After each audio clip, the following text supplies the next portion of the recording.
Mass poetry. Whoops. Harry had asked me if I wanted to leave if I didn't like being recorded, so that was thoughtful.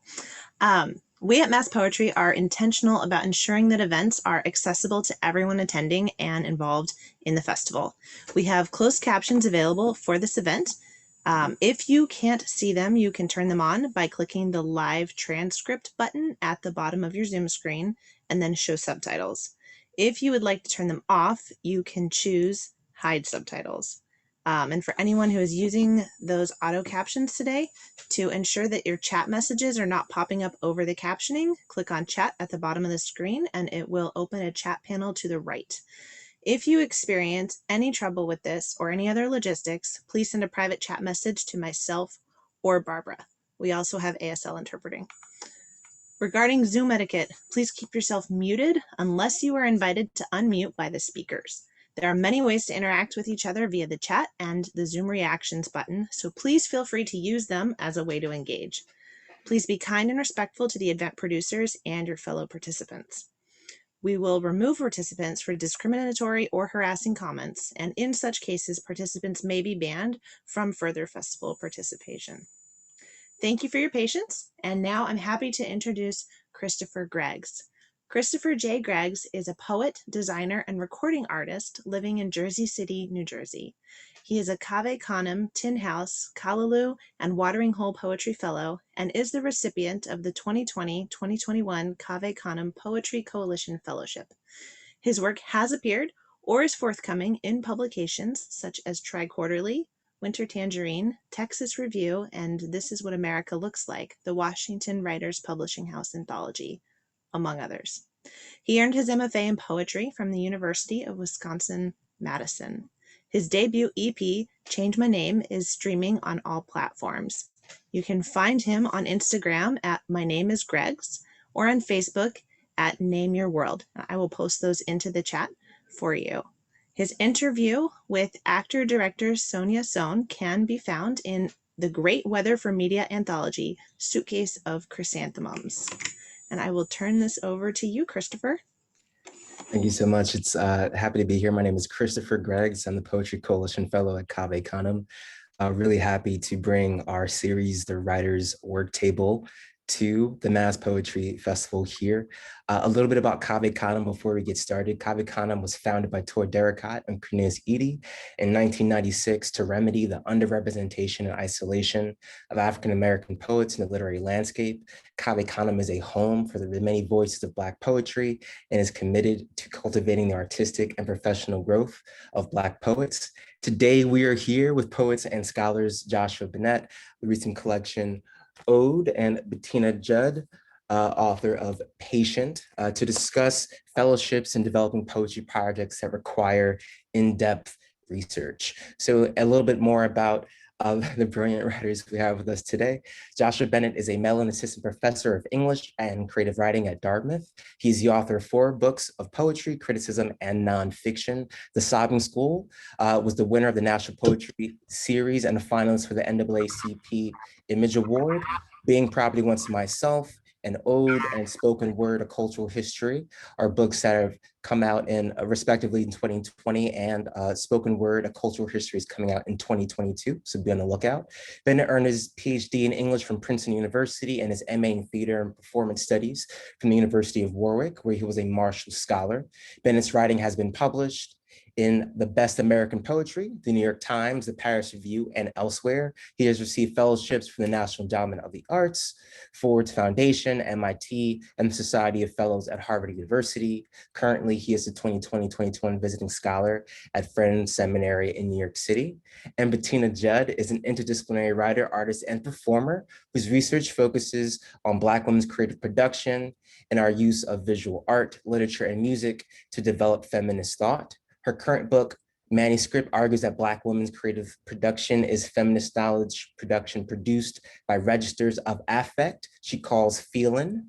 She is currently Assistant Professor of Gender, Women, and Sexuality Studies at the University of Washington, and she has received fellowships from 5 colleges, the Vermont Studio Center, and the University of Maryland. Her poems and essays have appeared in Feminist Studies, Torch, the Mythium, Mirides, and other journals and anthologies. Her collections of poems, Patient, incredible collection, came out in 2014, which tackles the history of medical experimentation on and display of Black women, and won the Black Lawrence Prize, Hudson Book Prize in 2014. As a performer, she has been invited to perform for audiences within the United States and internationally. So I just want to begin so much by thanking both of you for being here with us today to talk about this important work about poetry and research.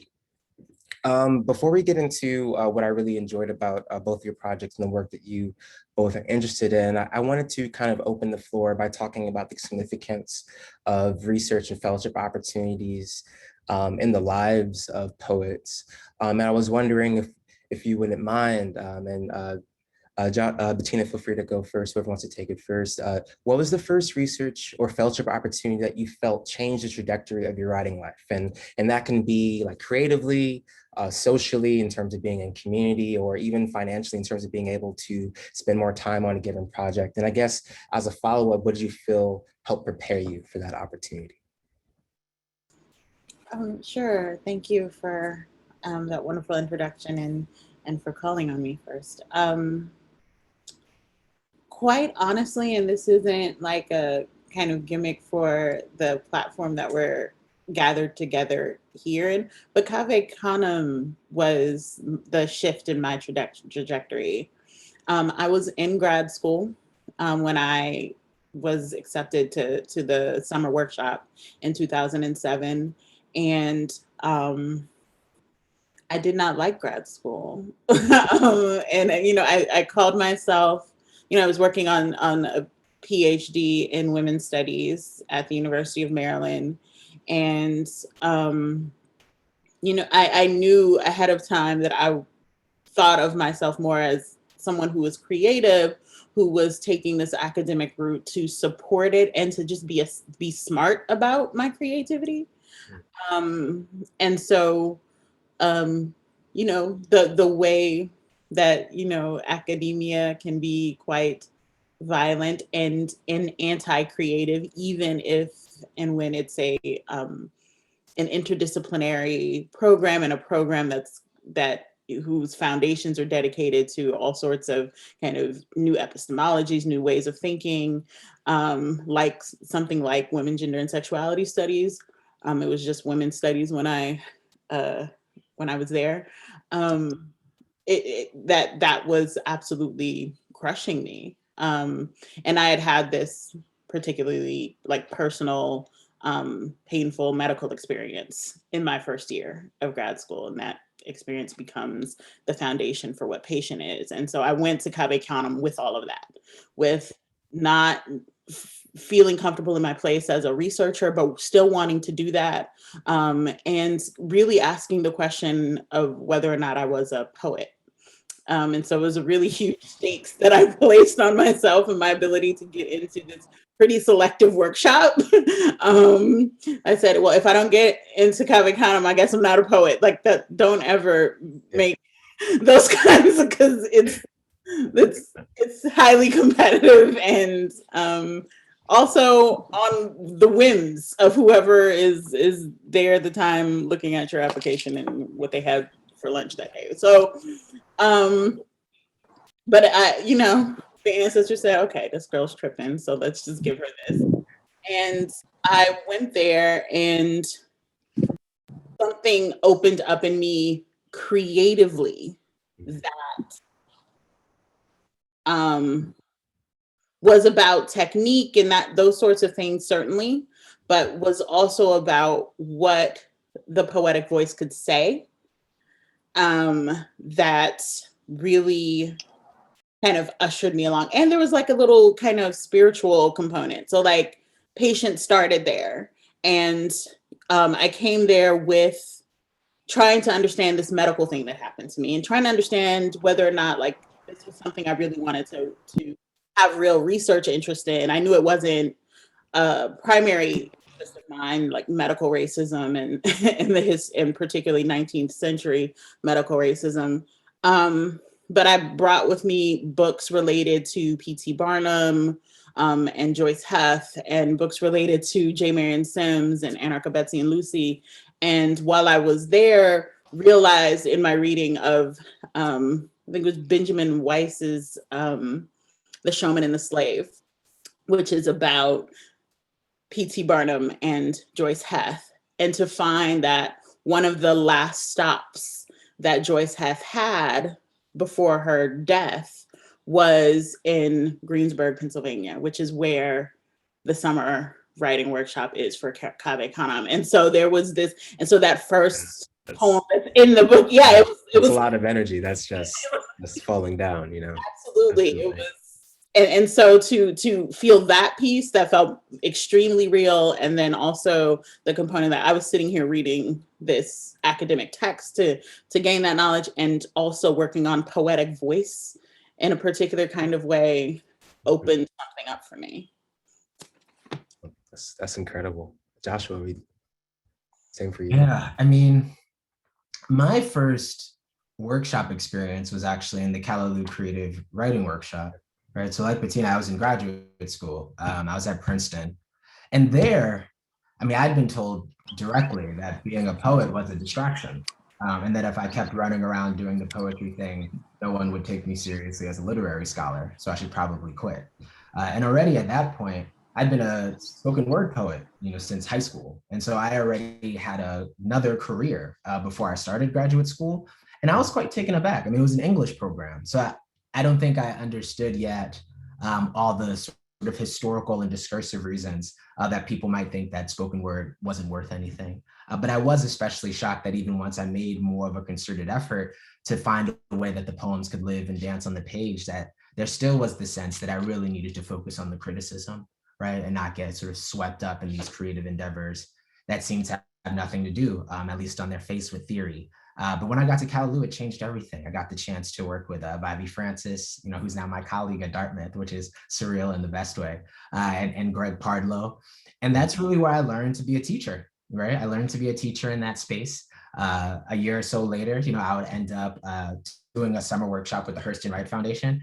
And I didn't get to Cave Canem until after that. I won the National Poetry Series before I got into Cave Canem. I got rejected about 5 times from that thing. So that was quite productive as well, I think, because it let me build up my muscle before I got there. Because there's something to writing a new poem every day like that in that space, especially, you know, I don't know if the mattresses got better at Cave Canem since I was there.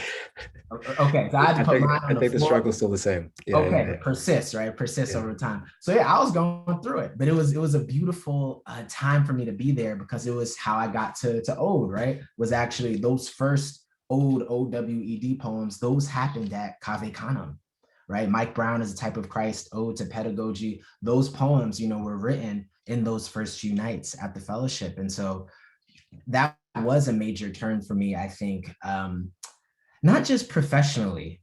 I think it changed the way I thought about my own psychological and social approach to the work, right? The idea that writing was something that you should do every day as a kind of ritual practice, right? As a spiritual practice. I don't think that had been my orientation toward it before. I think I was writing things to share on stage. So there was certainly a social element to it, but the idea that I was trying to find a kind of language for my encounters with the divine and render that on paper, I think that was something that was really honed in those spaces, you know. And this last thing I'll say on this, I don't have an MFA, right? Like all of my training in the workshop space comes from Callaloo and Hurston Wright and Cave Canem, and having that training from Black institutions, I think has made all the difference, right? Being formally trained as a literary critic, you know, in predominantly white institutions, but having the thing that's been with me since I was 4 years old, right? The poetry, having that honed in conversation and community with folks from across the diaspora. I mean, that's been absolutely transformative. And it's helped me, I think, hone my voice in a way that feels true and good.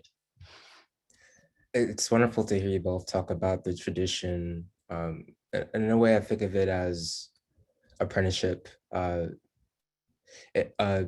I do have MFA, but not as an argument for that, but rather I went to the University of Wisconsin-Madison, and Ahmad Jamal Johnson teaches there. And he taught me to think about that time as more of an apprenticeship. And it's very interesting to hear you guys speak of the tradition of those kind of fellowship spaces as kind of an apprenticeship in a way that prepares you for where you may go. Bettina, I wanted to switch over to your work. And this question will apply to you as well, Joshua, at large. You open up your collection and patient with the poem in 2006, I Had an Ordeal with Medicine, and you've been generous with us in sharing a little bit about your journey. I found that this was like largely like an ars poetica and thesis for your incredible collections of poems in which you address the founding of gynecology on the back of enslaved Black women, and you speak of Barnum and Bailey as well. Your speaker shares in this poem in I guess we say the last stanza, but in 2006, I had an ordeal with medicine. To recover, I learn why ghosts come to me. The research question is, why am I a patient? And I was hoping if both of you could talk about the roles that ghosts and obsessions play in developing research questions, and how you go from an obsession to something that can be communicated, yes, as a poem, but also, as when you're communicating that vision and applications for research and fellowships, how we track those ghosts, obsessions, identify them, and then communicate that for different uses. Joshua, Bettina, actually, if you can go first, yeah, absolutely. So like many graduate student in critical studies in anywhere between 1997 and now maybe, I of course became really enthralled by what Avery Gordon did with Ghostly Matters, right? And this, the sociological imagination and the kind of fact of ghosts and how they haunt us and how they emerge as really structural present absences. And so I was really like, first of all, I was like, you could do this in scholarship. So that like was also a change for me. And then, and I think for a lot of folks who, end up really thinking through the subtextual terrains in which so much important critical work is done for and about marginalized peoples, right? So I kind of understood and that was like a first year reading text. But I kind of understood that what I experienced, in my story about that first time at Canem was a real thing, right? Like even toward my own, personal belief in ghosts and hauntings, and the ability to have second sight and all of those sorts of things. I understood present absences as structural. And so, if I'm observing those things, if I'm feeling haunted, there is something there to interrogate. And it has asked me, as it has revealed itself to me, to do that work. And if I don't do that work, it's going to haunt me forever, right? Like it's going to, I just had this really funny exchange with a sister friend, colleague of mine, Jessica Marie Johnson, on Twitter about like this chapter is about this, but it's telling me it's about this. And it's like, no, you better listen to that chapter because it will haunt you and it will come up in everything you write after that. So go ahead. And I think that's absolutely true. If I had not talked about Anarcha and Betsy and Lucy and Joyce Hath and Esmeen Green and Henrietta Lacks, it would come up in whatever I thought I was writing after that. And I don't even remember what I was writing. I think I was writing like, a lot of lyric, internal kind of emotive stuff at the time. I had the work had no direction in that sense. It would have come up there. Anarcha would have popped her head in what I thought was a love poem. And, and then I have to wrestle with her there. So it's like, you might as well do this work and do it, diligently, and engage with it and bathe myself in that material. Awesome. Joshua, speak to your obsessions and ghosts. How do they play out in organizing and structuring your work, but also communicating that when applying for things as well? Yeah. Ooh. Well, I have to think a little bit more about the last part. I'll see if I can weave it in. Yeah, I didn't grow up with the language of ghosts, so this is interesting. I grew up mostly with a vocabulary around familiar spirits, right, and visitation. And I think Gwendolyn Brooks has helped me so much with this, especially her poem Mentors, right, where she says, my best allegiances are to the dead. So I've been thinking a lot about what it means to have a relationship to ancestors and a responsibility to them in and through my work. So I feel this way about June Jordan. I think I feel this way about Lucille Clifton. And when I read their work, I think about them on the one hand as flesh and blood people who walk the earth and engaged in material acts so that Black people could be more free, right? And now that they've moved beyond, I think about their presences as always with us and as a cloud of witnesses that I'm responsible to. Like when I think about the tradition, that's actually part of what I'm talking about, is the idea of sort of mentors, presences, ancestors that are still with and among us, animating the best of the work that we do and helping to facilitate it, right, and make it meaningful. So how do I communicate that when I apply for things? I don't know. I imagine you can't get around it, right? Even when you try to run from it. I would hope it's embedded in the language if you're reading the stuff. I mean, all my book titles, I mean, they come from Clifton, I think in part for that reason, right? Being property once myself, this new book, The Earth is a Living Thing. In part because she was a genius, right? But it's also that her language is always on my mind when I'm talking about the Black environmental imagination, right? Because she just approached that thing so beautifully. And in her own practice, right, was in communication with the spiritual world, right? Like that kind of writing was actually an intimate part of her larger intellectual project. So I mean, my obsessions, I don't know if they're that interesting when placed alongside that stuff. I mean, I'm obsessed probably with hip hop music from the early 2000s, like Dipset, you know, and thus also obsessed with like double XL periwinkle t-shirts and the kind of stuff we used to wear. I'm really interested in that whole aesthetic, the headbands. I'm obsessed with that whole aesthetic. So that's in my writing a fair amount. But the other work I think of more as a kind of collective responsibility that we share, and also an ancient one, which I think is important. That's not just a contemporary concern, right? Like we're talking about sort of large swaths of time and what has been passed down to us over that time to keep us not only alive, but to help us remain whole, right? In a world that would seek to destroy us. Absolutely. I wanted to switch gears over to your work, Joshua. And I was thinking about, and I reread your collection, Bettina, and I read your new work, Ode, Joshua. And I was thinking about what we both thought about Black anger. Specifically, Joshua, I'm thinking about how you build up the token figure across your sections. And for me personally, as a reader, it wasn't until I got to the token comes clean, in which I felt like that one aspect of the speaker was acknowledging this kind of subtextual rage or contempt for the world around them.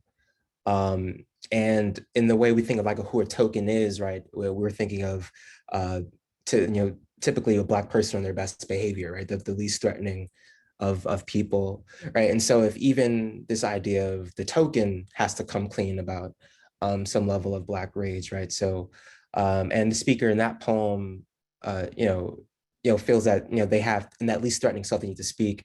And in your reparation sequence, you speak near the end of the book, your speaker shares, this is a quote, I fear sometimes I am four men at once, bludgeoning the other based on some long held misunderstanding.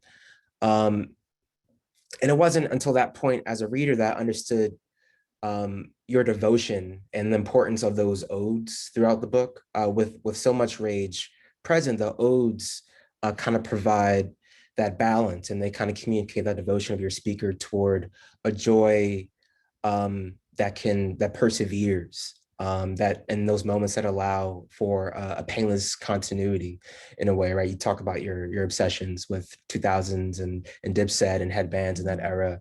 And Bettina, I see this in your work clearly as well. Black women are literally the force by which other Black women are made whole in your work. And we see this in the new direction of your research. I mentioned in your bio, where you eliminate the call to the idea of feeling.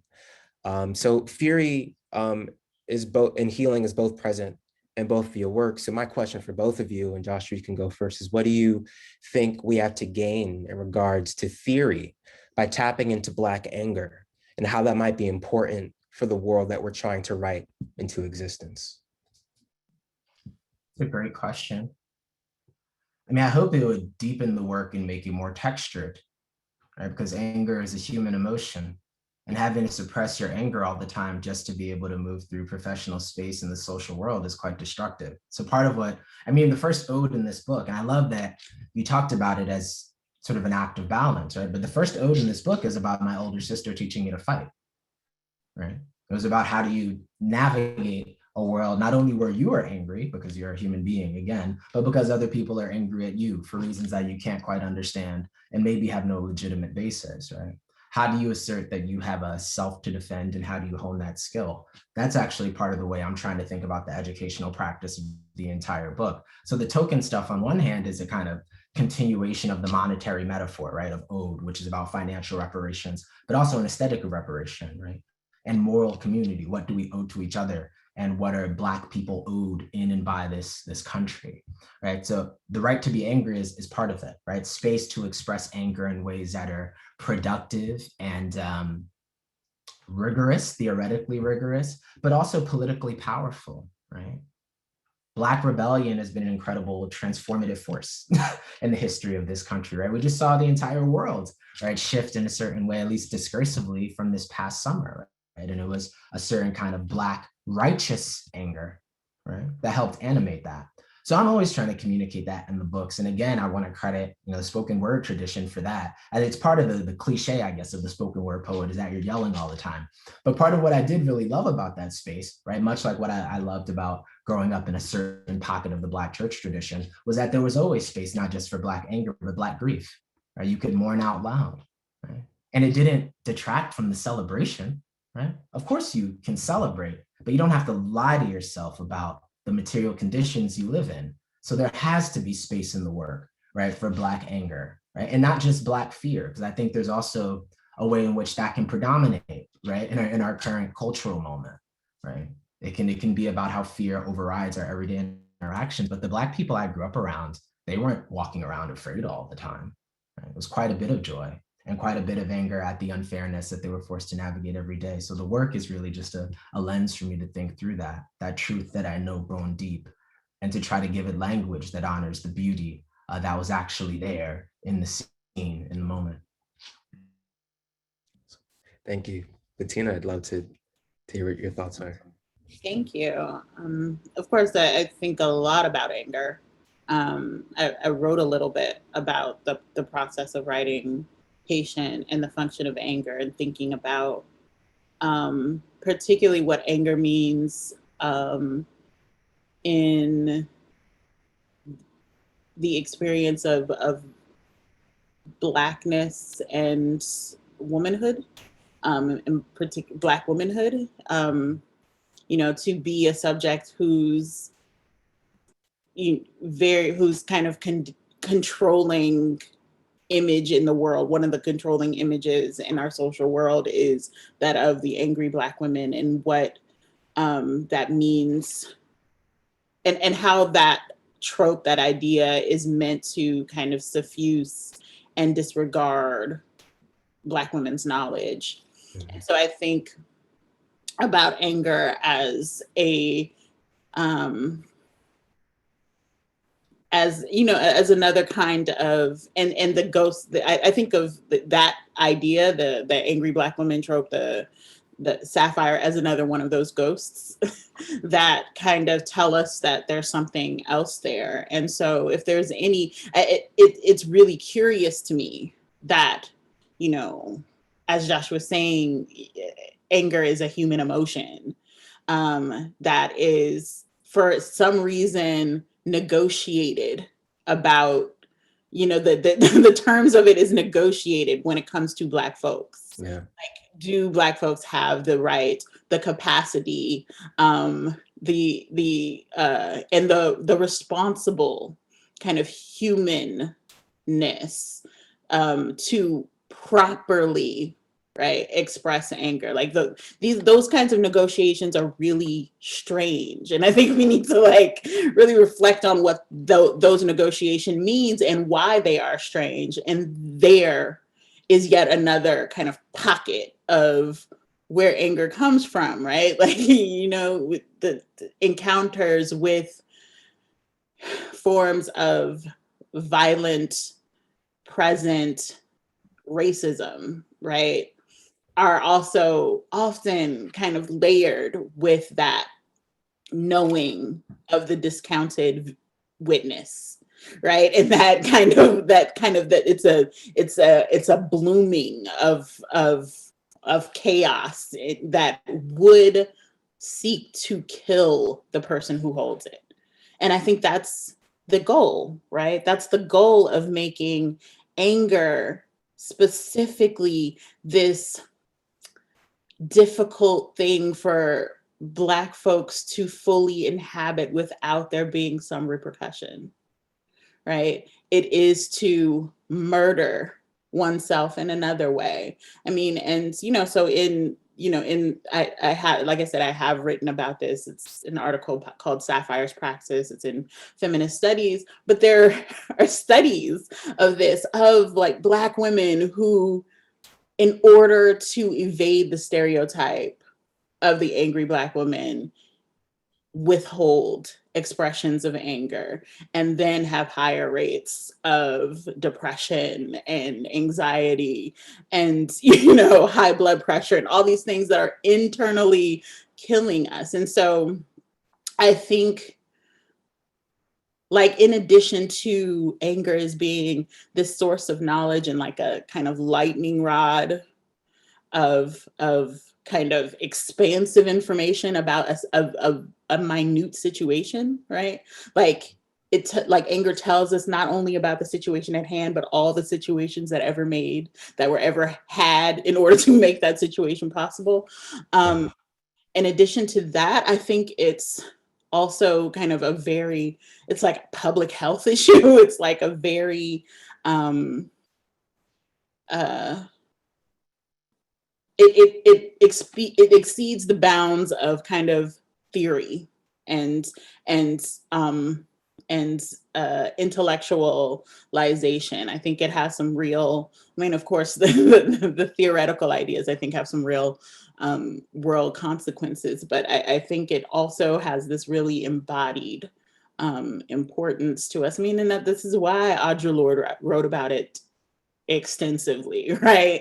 Like these, what does it mean to withhold that right without the threat of death to a whole people? Absolutely. I wanted one thing that I think it's been, and it's been like, I think it's kind of been working in tandem to, we were talking about earlier about the conversation of kind of like the tradition of like Black apprenticeship in the poetic space, and how there hasn't been a question where either of you haven't brought up prior Black intellectuals, right? So this idea of like to even operate within the idea of literary research and to all these kind of things are built off of the intellectual generosity of the people that are coming before us. I wanted to switch gears a bit to how research and fellowships have allowed you to navigate and negotiate your professional lives. We started off by talking about beginning in academia at different points. Joshua, you said you were in the spoken word first, and then through education that came after, and there's a incongruency there about how can I be celebrated for being a poet and not being celebrated for being a poet amongst people who study English. Bettina, you're in the academic space and acknowledge that there's these creative ghosts and an aesthetic that needs to be carried out in a different way. I was wondering how, if each of you can talk about in terms of like, we talked about like research that kind of those moments that, Cave Canem being a moment for you, Bettina, where things kind of shift in a very dramatic way. But I think of how research, and not to make a pun of your title, but requires that level of patience, right? And you talk about in your collection about how patience can also be an extension of like suffering, right? You're trying to say the thing the right way. So thinking about patience across literary career, what opportunities and what fellowships do you feel, in addition to Cave Canem, but maybe weren't as life-changing in a way, but were definitely instrumental in providing the path to where you are at the moment? I will have to say, I am not the genius at getting those postdocs and fellowships, right? Like I have a slight bit of envy at all of the people who were able to get those.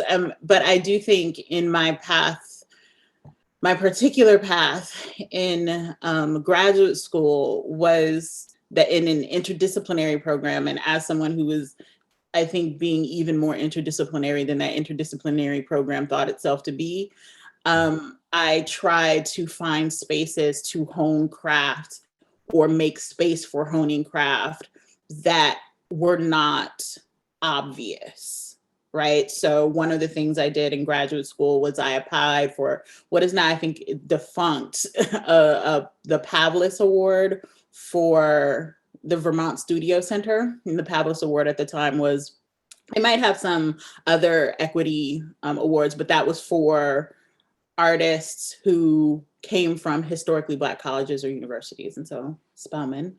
And so I applied to that and got it. And the time there, you know, I'm sure a whole panel, there's a whole other space and a whole other panel about being Black at an artist residency, but the time and space, like literally the space, because who can afford as a graduate student, you know, studio space and meals catered to you every day, right? Really opened something else up for the creative project that was Patient. You know, the book cover was created at Vermont Studio Center. So I mean that piece of the book cover, that's like a detail of a larger piece. And that image that was the book cover, and the companion image that comes with it, they're called How Much Does It Hurt on a scale from 1 to 10. Those pieces ended up being a part of my dissertation defense, right? So like that was kind of the expansiveness of the what was fruitful about that particular award. And so I think, you know, that kind of thinking out of the box about what constitutes space and time and thinking about it in an interdisciplinary way, I think it is really important. I didn't go to Vermont Studio Center as a poet. I went as a visual artist that time, right? And so I think that would behoove of a lot of folks to like really rethink how they're entering a project, and what might benefit them to engage that project in a different way, and again, give them that space and time, because it wasn't like simply because I had an artist studio, I didn't have a place to also think and write. I didn't do much of that there. I did more thinking and painting and collaging, but that was incredibly valuable. So that is what I would add to any conversation about applying for fellowships or thinking about the relationship of fellowships to what becomes really productive for a project, is to really expand what the genre of your work is, because so many of these fellowships are genre specific. And so, you know, that fellowship, my time at 5 colleges was of course a pre-doc that allowed me to see how I fit into the academy within a low stakes, really supportive environment. You know, I was at Mountain Holyoke for that time, so you get placed at one of the 5 colleges, and the little apartment that was like bigger than my mother's house, that they put me in, allowed for studio space, allowed for meditation. There was space for a meditation room. There was no furniture in the whole place, but like it allowed for space and time and a collegial environment in which I could think all of these other things, because because I think on some level, Mount Holyoke is like a little magical place. And, I love a small liberal arts college, especially a women's college, as I went to one. But that whole kind of environment of being able to play with the, what I call expository propositional prose that is what academia prefers, as well as poetry, as well as performance. This time is a time that I also did some international travel to perform, as well as visual work, like to be able to do kind of all of those things, and then also have an intellectual community to rap with about it was really, it was really fruitful. And so again, that of course is specific to the context of being in graduate school and being specifically a doctoral student and being a pre-doc, but again, like really thinking about what can feed you in a particular kind of way to give like space and time. Space and time is I think the main thing we need to be able to tap into the creative and intellectual work we might, really need to do. Yeah, thank you. I love how both of you came into this work in different ways, but there's definitely overlap in certain parts of experience. Joshua, feel free to add as well. Yeah, just quickly. Man, I love what you just said, Bettina, about leaving room for yourself to be kind of surprised by the work and the shape it takes, because that's what I wanted to add, was about kind of how to maintain fugitive relationships to whatever space a particular fellowship brings you to. So I was in something called the Mellon Mays Undergraduate Fellowship when I was at Penn. And part of what that meant was that as a freshman, the first sort of work of theory, the first article I ever read was Hortense Spiller's, right? Mama's Baby, Papa's Maybe. And I read that, right, with a group of largely Black undergraduates. And we worked through that thing together. And that taught me something very particular about what research was or could be, right? It wasn't about the sort of individuated genius in the library. You sit there for 12 hours and just take in the work. It was a social affair, right? You make mistakes, you look up words together, right? You admit to one another that you're lost in passages, but can feel the genius kind of crackling off of the page. And that meant a great deal to me, because that was actually my port of entry into what academia was. And I think that's really important for much the same reason I think it's important that I went to an all-Black preschool. So I thought, the national anthem was Lift Every Voice and Sing when I was a kid. I didn't hear the Star Spangled Banner until later. And I thought, well, that doesn't slap quite the same, right? The idea that you can actually be in these spaces, these small windows within, the university or these larger residencies where you can build your own thing. And it can be a world unto itself. And that was quite productive. And then the other side of that was when I lived in England for a year on the Marshall and was so deeply lonely and just left the university space and just went into the actual town that the university was in, right? Coventry. And I went to this local sneaker store and I met one of my best friends in life. His name is Julian Knox. Shout out to you, Julian. He's in the UK right now with his beautiful family. And I just made friends with people who were not academics, right? They were writers and artists. They were skateboarders and producers. And we recorded a mixtape, right? And that fed the work in a very different way, right? Having that opportunity to actually get outside of the campus space and figure out what it meant to deal with these ideas among people that I loved and was growing to love and growing to understand in a context that was completely unfamiliar to me. I mean, I think that kind of adventure so early on in my career, a year out of undergrad, that was formative for me. And it really helped me survive when I got into the PhD program. The idea that I could go find someplace else, right? Some other people, and we would play with ideas, right? And that could be the foundation for a book. It didn't have to be through great suffering, some brook of fire that was established for me in advance by people who didn't love me. I could do another thing and still flourish, but I needed muscle memory to figure that out, right? I had to do it and be able to live first. And so those experiences were incredible, and in that particular way, for sure.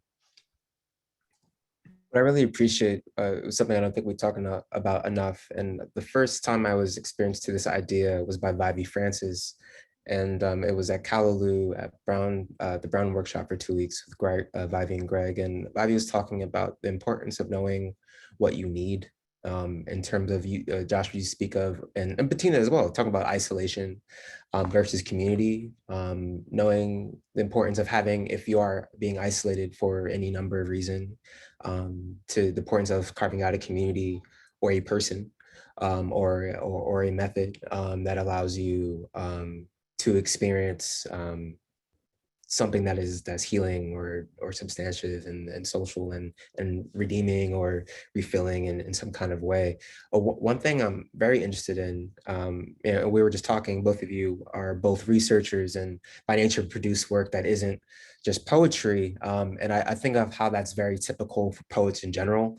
One of my other mentors out of Wisconsin was Amy Kwan-Berry, and she speaks about how she believes that poets are one of the few artistic genres left, just because of all the intersection of work that goes into crafting a poem. And I say all this to ask, when do you know that something is a poem and not something else? So Joshua, I'm thinking about your new work of literary criticism on being property, myself, Blackness, and the End of Man. And I can imagine parts of this book also operating as a collection or a series of arcs, right, that use that same pot of research that went into that book to craft like a series of poems or in some kind of way. Bettina, I'm also thinking about your experimental work and your performance and recent presentations regarding, feeling as you have it. So when does an obsession need a different medium? And if I can tag this on, I know these are long questions, and Bettina talked about finding different doors into a ghost or different doors into an obsession leading in from one way.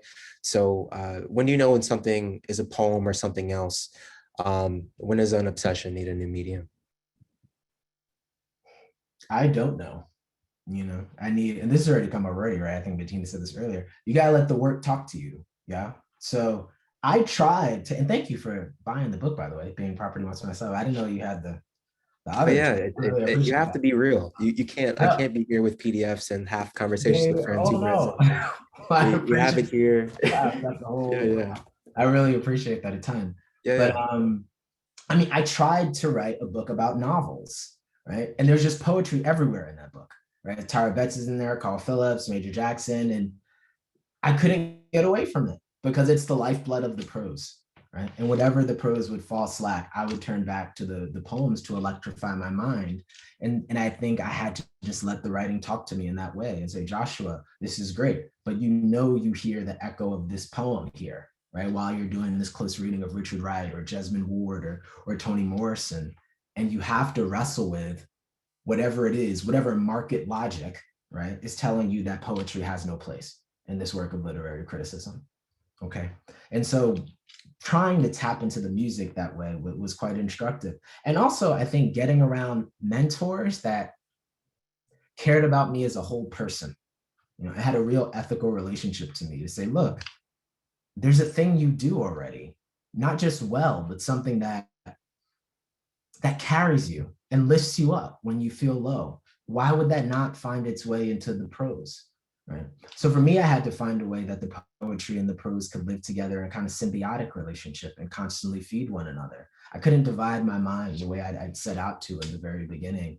And that's helped me a lot, I think, because a lot of my criticism, right, its basis is this book right here, right? Camille Dungy's incredible 2009 anthology, Black Nature. I became an eco-critic from reading poems.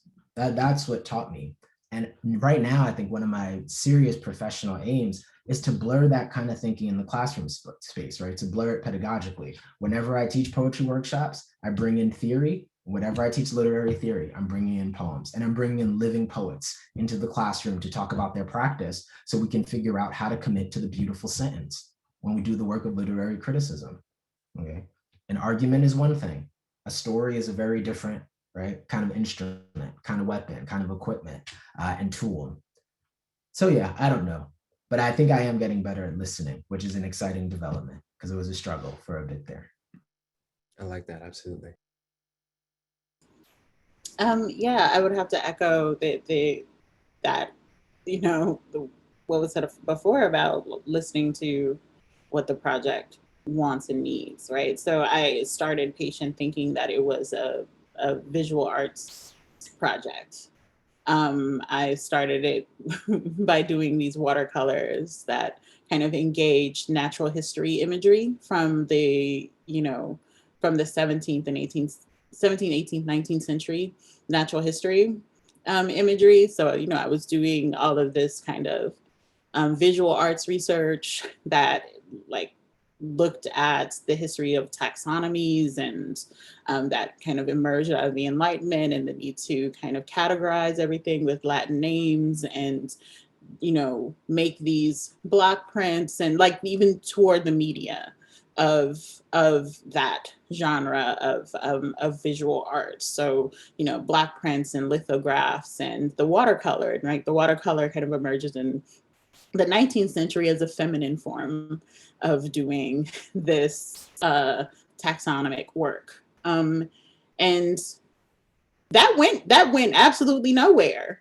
And so, you know, like the project decided it wanted to be poems.